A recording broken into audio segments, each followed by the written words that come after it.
So, January 1st through December 30th, we are closing today. All of you indicated that today was March 2nd. Today is March 2nd. All right, let me ask you this question. Have Ebony's real property taxes been paid yet this year? No. Why not? Because they're not due till when? September 1st. Who's going to be living in the house on September 1st? Whoever she sells it to, let's call them the buyer. Okay? So the buyer will be living in the house on September 1st. So who's going to pay the tax bill on September 1st? You. The buyer will technically at some point after September 1st. But yeah, the buyer is going to be responsible because they live there.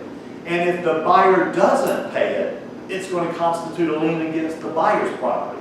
The seller's gone. He doesn't care if it constitutes a lien against the property at that point. Now let me ask you this. When the buyer pays the taxes on September 1st, they're paying for the whole year, right? Does that seem fair to you that buyers should have to pay the whole year? No. What would seem fair? Does it seem fair to make the seller responsible for how many days? The answer is actually 62. I've heard a couple of people that were right around that time number. Why 62? All of January, which was 30. All of February, which is 30, plus 2 days in March, right? So 62 days, the seller is going to pay for 62 days at how much? See that number right there? That was for the year. So when we're doing prorations, what do we need to do to that number? Divided by 360? Divided by 360. Can someone give me what that number is? 1256-ish. We'll use that number since we're all working together. We'll use 1256. Yes, Ann? So if it's March and there's 3 months, well, then it'd be 9. Okay, because remember, it's only 2 complete months plus 2 days in March. That's a common mistake that people make, is they'll say, well, it's the 3rd month, so 3 times 30 plus 2. No, there were only 2 full months completed plus 2 days in March. Yes, sir? And we found February at 30 days? Yes, we're doing this all months or 30 days, including a little February. That way we don't have to worry about when we write test questions, whether it's a leap year or stuff like that. Okay, so it makes it easy. Every month has 30 days unless we tell you otherwise. So 62 days times $12.56, and somebody concur with that?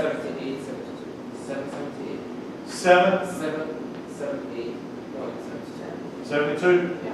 And I know that's ish, probably. There might be a rounding issue there, but that's okay. Pennies are not going to affect you on the exam.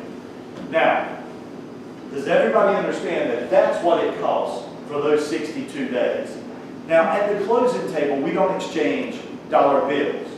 At the closing tables, we exchange debits and credits. When we get to chapter 21, we will talk extensively about this. However, by the time we get to chapter 21, you will know how to do it because you're doing it now. So, who do you think we're going to take $778.72 from on the settlement statement? Seller. So it will be a seller debit. What are we going to do with that money when we take it from the seller? We're going to credit it to the buyer. We can't send it to the tax office because there's not a tax bill yet. They wouldn't know what to do with it, right? So seller debit, buyer credit. How much will the buyer's credit be for? The exact same amount. I can't give more to the buyer than what I took from the seller on the settlement statement, or what we call today the closing disclosure. Okay? How about that? How's your proration? Look, that's some hard math right there. You should be proud of yourselves. Would you be surprised to know that that students historically mess up on prorations? The tax formula wasn't hard, right? The proration wasn't too difficult, was it? You say, well, why do students mess up? Here's why. Everything doesn't close on March 2nd. Everything doesn't close on March 2nd. Do you have any questions or comments about this yet? Okay, let me go ahead and erase this off the board and show you what I mean by why this gets complicated. I'm just going to make up numbers for our next scenario. Ebony, very good. You did great numbers. That worked out perfectly. Congratulations on the sale of your Scenario number 2. I'm telling you that your taxes are $1,080 for the year. Your real property taxes are $1,080 for the year. Okay?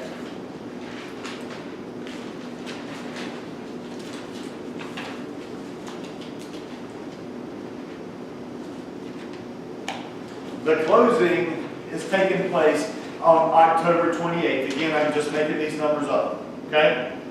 All right, let's see who can spot what is dramatically different about October 28th than March 2nd.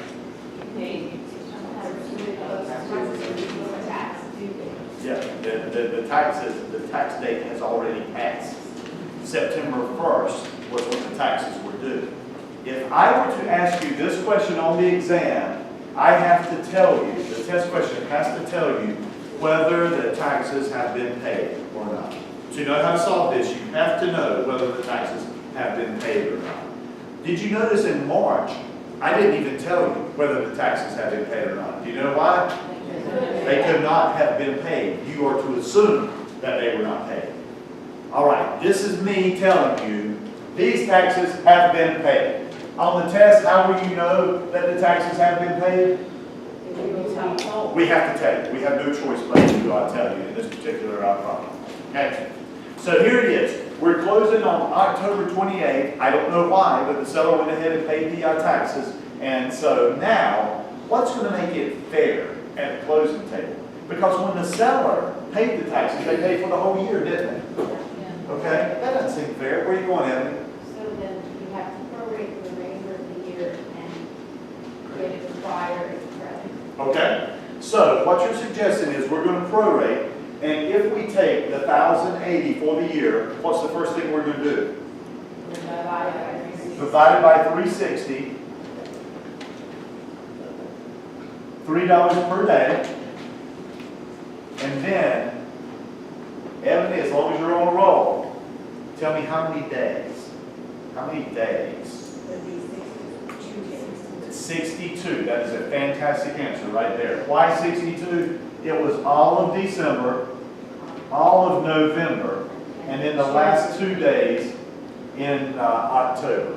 I didn't mean to make it 62 again. That was just a coincidence that I did. The last 2 days in October. What happens is, on our prorations, the seller is always responsible for the day of closing, and so the buyer picks up the next day. So the 29th and the 30th plus those last 60 days. So 62 days at how much per day? $3. Did I hear a wait? Wait, you just said, though, that the seller does everything up to the 20th, and then the buyer will pick up on the 29th. So Correct. is this equation accurate? Or Yes. is it Look, 61? count on your fingers. 29, 30. It's closing on the 28th. So the buyer. Oh, because the buyer owes the seller, and this is Yeah. why that it's. Yeah. So the 29th and the 30th plus those last 60 days, 62 days times how much per day? $3 per day, $186. Now, where are we getting that money from? The buyer. So it will be a what to the buyer, debit or credit? Debit to the buyer. And then what are we going to do with that money after we take it from the buyer? We're going to credit the seller. Why are we not going to send it to the tax office? The taxes have already been paid. There'd be no reason to send it to the tax office. Okay? We will do debits and credits to make it fair. Notice that one of the common mistakes that students make on taxes is they want to try to make this number right here match that number, but that's not the case. We're just trying to make it fair. We're not trying to solve the taxes for the year. In the first two scenarios, we're just trying to make it fair. In this case, the buyer is literally reimbursing the seller for the part of the year that the buyer is going to use. Does that make sense? Okay. What's our level of difficulty now? Better or worse? You still okay? Not bad. This is tough math right here, but I think it's the understanding that's tough. It's not the math itself, it's the understanding of it. Well, I'm going to try to make it confusing for you, but if you get this, I can't make it any more confusing. All right? So one last scenario. What have we seen so far? Closing early in the year, taxes unpaid, right? Closing early in the year, taxes unpaid. Closing late in the year, taxes paid. So what's the last thing we haven't seen? Closing late in the year, taxes unpaid, okay? Questions or comments before I remove this from the board? Okay, let me erase this.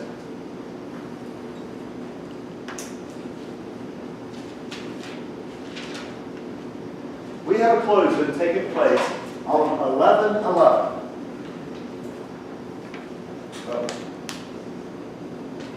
Can't close on 11/11. That's Veterans Day. Banks are closed. So we're going to say for our purposes that we're closing on 11/11. The taxes for the year are $14.40 because I told you. Now remember, for test purposes, if we want to be real jerks about it, we can actually make you solve for the taxes and then do the proration. That's as hard as that question can get. So $14.40 for the year, the taxes are, and I'm telling you because I have to, these taxes are unpaid. Taxes are unpaid. Okay. Some things remain the same, some things slightly different. Do you know who the attorney typically works for at closing? Buyer or seller? Who's attorney typically work for? Buyer. Typically it's the buyer. Typically it's the buyer. And they want to make sure that the buyer gets as clear a title as possible. So the attorney does some research and he finds out, wait a minute, this tax bill has not been paid. I do not want a lingering lien on this property after the buyer acquires it if I don't have to have one. So what the attorney is going to do is they're going to get the tax bill, they're going to look at it and they're going to say, we can fix this. We can fix this at closing. Here's how we're going to fix it. Hey seller, why don't you bring the money you owe for the days of the year you use the property? And buyer, why don't you just go ahead and bring me your amount for this year as well? In this case, it's going to be a double debit. Debit to the seller, debit to the buyer. The seller's part is going to be substantially large. The buyer's part is going to be relatively small. Does that make sense to you? Can you visualize it? Okay, let's take a look at it. How much are the taxes per day? $4. $4 per day.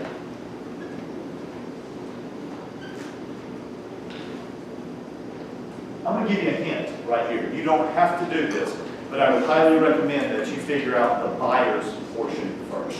Figure out the buyer's portion first. How many days is the buyer responsible for? 40, 49. 30 in December, the remaining 19 in November. So 49 days times $4 per day, 196. Debit, buyer, you with me so far? Okay. And here's how I would calculate the seller's portion. I would take the total tax bill and subtract out the part that's being paid by the buyer. That's the way I would recommend it for test purposes. It didn't matter in this problem, but if there had been rounding issues, it minimizes rounding issues if you'll solve it this way. So it looks like the seller is going to be responsible for 1254, 1254,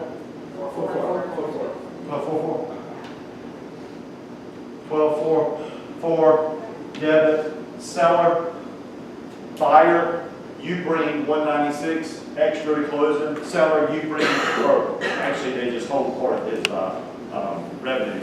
1244, and then what the attorney will do is pay the tax bill out of the trust account. Okay? So now you have seen all three scenarios.